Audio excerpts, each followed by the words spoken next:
How's everyone doing? While we're waiting for my thing to start mirroring, I'll make a note or I'll tell you guys who I am. So my name is Rizel Scarlett.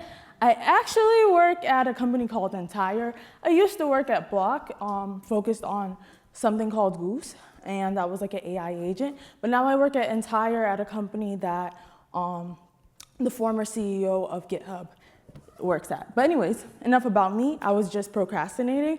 So what I'm gonna do really quickly, let's see if this works for me. All right, so give me a quick second actually. Don't worry though, my talk is pretty short. So what I actually wanted to do was extend this display. How have you guys been enjoying the conference so far? Yay. All right, use stop mirroring. And okay, now you guys are seeing it extended. That's what I wanted. Can you guys show my, thank you, the second screen that I'm at? Can you see it? If not, it's fine. I'll just do it without my notes. All right, that way I won't waste you guys' time anymore. All right, y'all, so welcome to my talk. Today we're gonna talk about the last website you'll ever visit in your browser. It's kind of a big claim, I know, like what am I talking about? But I do think the way that we interact with the web is gonna start changing. So I wanna start with a question to everyone. I can barely see anyone here, but how many of you still go on Stack Overflow? Raise your hands. Okay, I hope there's hands raised. I can't see it all. I don't, unfortunately, but how many of you actually skip Google altogether and you just ask an AI agent of what to do? Oh, yeah, that's me. I used to be embarrassed to say it, but that really is me now. Okay, so I actually was looking at a research study, and it's noted that Stack Overflow saw a drop of 98% of visits to their site from 2022 to now. In fact, by December 2025, it said that daily questions had dropped from under 4,000 because developers were starting to choose speed over community a bit. And I think this marks what I'm calling the navigation web to the intent-based web. So with the navigation web, you click through different tabs, you have breadcrumbs and stuff like that. Whereas the intent web is when things come to you. You ask something and it comes to you. I can't believe I'm remembering this stuff without my notes. Side note. I'm like, which part am I gonna forget? But, so, I don't know if this has ever happened to you and why I end up using my AI agent over Google. Sometimes, if I'm not using my AI agent, I Google, okay, why is my React US effect going off a million times? What am I supposed to do? I find Stack Overflow, but then all of a sudden, I'm 3 tabs deep into something else. I'm on TikTok. I'm like, why is Drewski dressed like a white woman? What's going on? And I'm no longer focused on my work. So for me, staying within the AI agent really helps me to laser focus on what I need to do, especially since my AI agent has access to my code base. And this hasn't been the first time someone's claimed or been concerned that, oh, the browsers might go away. I'm not saying that, by the way. I do want to make a disclaimer. Browsers aren't going to go away entirely. I just think the way we use them will change. So,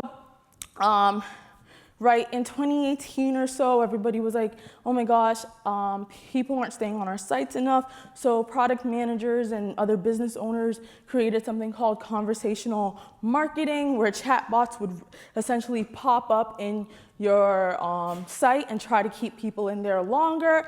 To me, didn't really work. They kind of reused the whole, there's a single girl in your area that wants to chat with you, but instead, it's somebody's like, do you want to see this Kubernetes demo?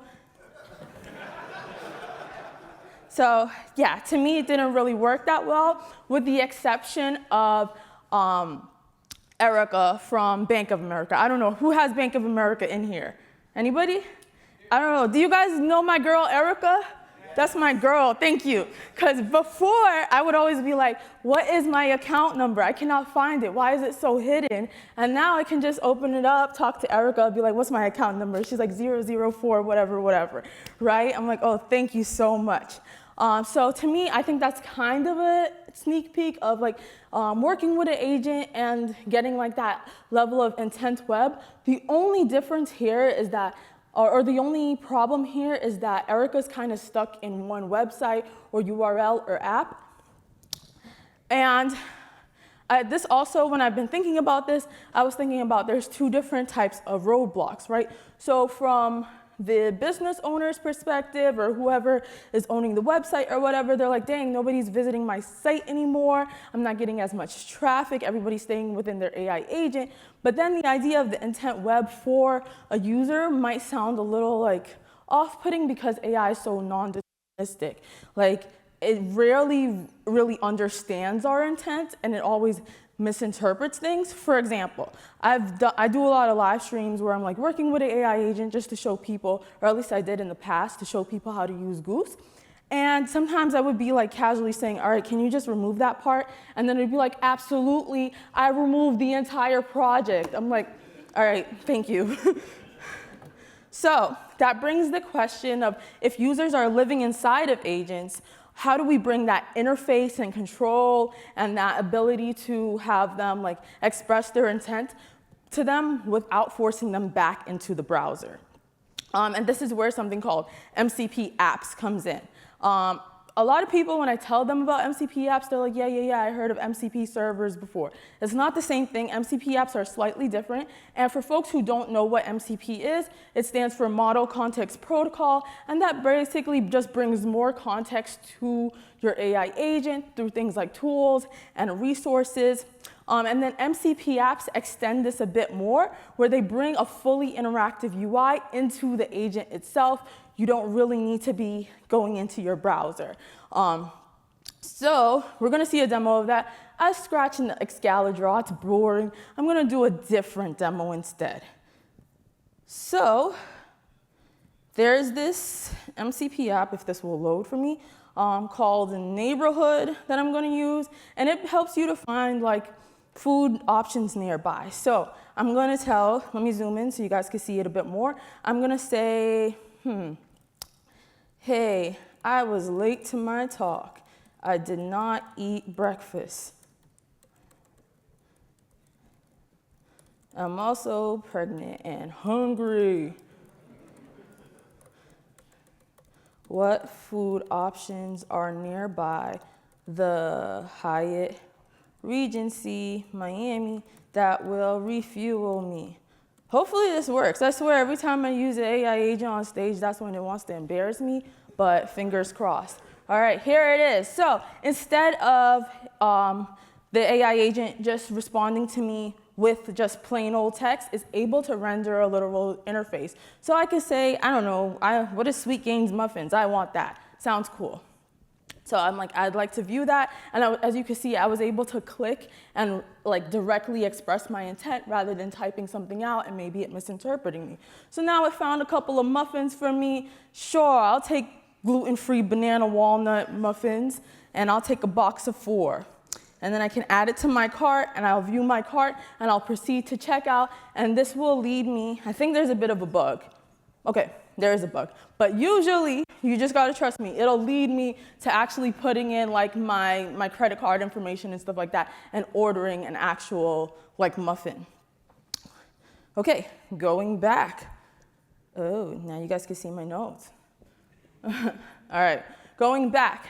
The cool thing about MCP for me is that it is an open standard and an open protocol. So if you were to use an MCP app or build an MCP app, any AI agent that supports this same protocol and MCP apps will be able to render the interface that similar way, or it will be able to adapt to that AI agent. So that goes for some of the ones I listed here: Goose, ChatGPT. If you've used ChatGPT apps, those are MCP apps. They just named them something else. Claude also has it. let me show you guys really quick. This is off script, but I was just thinking maybe I should. If I told it to generate, I don't know if you guys have done this in Claude where you tell it to generate a diagram for you. That's an MCP app, but using like generative UI. So I don't know, I'm gonna say generate a diagram of number of people who like tabs versus spaces. I don't know. I might need to give it real data because it won't know, right? I don't know, tabs 70%, spaces, what's 30%? 30%, I can't do math. All right, cool. So while that generates, I don't know if it's gonna take a while, but I'll just wait for it. Let's see. This was an off the cuff idea, maybe shouldn't have done it. Let's see what happens. All right, here we go. So that's also a version of an MCP app, but it's using generative UI in the background to basically just render like some kind of interface using HTML or React or whatever. All right, so that kind of changes where our entry point is for accessing websites. So I'm not saying browsers are really going to, like I was doing a hyperbole when I said the last time you ever visit a browser, they might not really go away, but the way that we leverage them will. So usually, or right now, the URLs are entry point, but maybe eventually the tool call will become our entry point, where you saw, when I say tool call, I mean, when I made a prompt, it basically made a tool call for me called get restaurants nearby, etc. So we're going to talk about the anatomy of an MCP app. This might be where I need my notes, but we'll see where I can go with this. So an MCP app at its core, it just starts off as a MCP server. It just has two additional capabilities, tools and resources. And that tool basically responds with this method that you see here, meta UI resource UI, and it points to a URI that starts with like UI dot like colon / and it can point to a literal website or like whatever you have rendered in your code. And then it also returns this MIME type called text HTML, and the profile type is MCP app. And your MCP app could really just be a regular HTML, CSS, and JavaScript app, or it could be made with React or Svelte or whatever your preferred framework is, but you really don't need a special framework here. And the flow, as we saw, is the user would say something like, show me your app, and Goose or whatever AI agent that you're leveraging will make a tool call. The server will respond with that UI resource URI, and it will render it in a sandboxed iframe for you, and the app communicates back and forth using JSON RPC. Okay, so it has a couple of these methods to be able to talk to Goose or Claude or whatever agent you're using. So basically, UI initialize would basically say like, hey, I'm going to render an MCP app. Let's figure out what this agent looks like. Is it in dark mode? Is it in light mode? Is it really big or really small? So I'll show you guys. If I was to change this in light mode, don't be buggy, please. Light mode. The MCP app should quickly adapt and now be in light mode, and it'll change in the background because this is like HTML, CSS, and JavaScript, so it'll adapt from that. Then there's also the method of UI message, basically saying like, hey, I received the prompt from Rizel or whoever to render, that I need to render this MCP app. I'm going to send one to you. Then you have UI notifications, host context change, as you guys saw.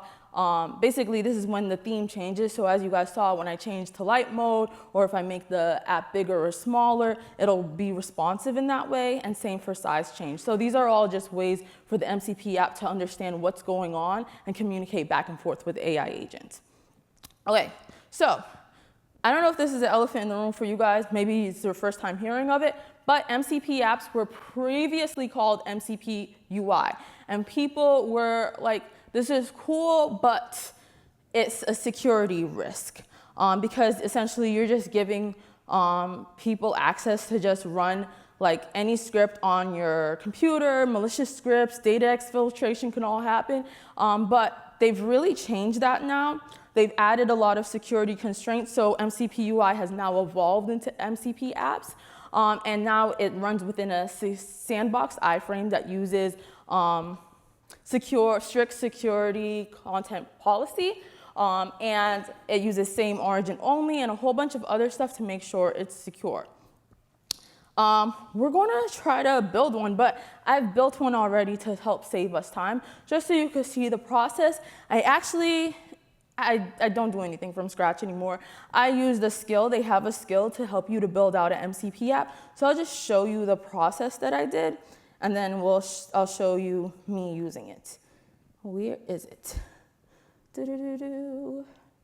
It might be this one. Yes. So I essentially installed this skill. And let me see if you guys can see it clearly, hopefully. And like you see, the first prompt I wrote is create an MCP app that helps me decide which talks I should attend at React Miami. I gave it the link to the schedule, and then it loaded the skill, and it did all the stuff for me. I didn't read it. It is what it is. So now I can say, now that I have the skill, not the skill, the MCP app, now I can say, what talks should I go to at React Miami? Now I know what it's going to do for me. If I read it and prompted it a bit more, I actually wanted it to render the actual React Miami site, but it made its own. If we can go to the top or let it scroll, I don't know what's going on. But it just rebuilt its own. We can look at here. Of course, this happens to me, yeah. But instead, it just rebuilt its own with HTML, CSS, and JavaScript rather than rendering what I wanted it to show. But I still think it was pretty cool, right? Because I can filter by like, oh, let me see all the AI talks that happened on day 2. And look, Rizel's here, the last website you'll ever visit in the browser. So that's just an idea or showing you how to create an MCP app. And I will end very quickly by saying, like, I don't think the browser tab is really dying because we didn't really stop needing interfaces. We do need interfaces, but the way we interact with interfaces has now changed. And our destination is no longer really that URL, it's the tool call. And we're now building for the agentic web. So as React developers, I think it's important for us to learn and adapt with that. I know sometimes we can feel resistant to AI, but there's still room for us to be able to fit in and be able to thrive in this industry. That's it, thank you.